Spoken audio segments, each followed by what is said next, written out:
Hello everyone, কেমন আছে সবাই? Welcome to my mini blog. তো চলে গেছিলাম আজকে একটা বিয়ে বাড়িতে। বিয়ে বাড়ি বলতে আমার বান্ধবীর বিয়ে ছিল।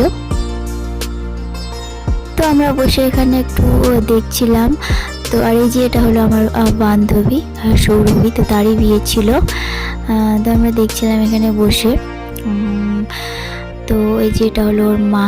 তো ফটোশ্যুট চলছিল এখানে, তো ওয়েট করছিলাম, একটু বসে এখানে দেখছিলাম আর কি।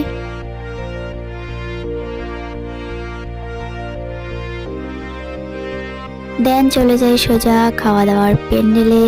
আবার সেখানে গিয়ে ওয়েট করতে হয়। তো এখানে ওয়েট করছিলাম। এরপর চলে আসলো স্যালাড, দেন রাধাবল্লভ, সঙ্গে ছিল আলুর দম, তারপর চলে আসলো রাইস, দেন মাছ, তারপর ছিল মাটন অ্যান্ড ফ্রাইড রাইস।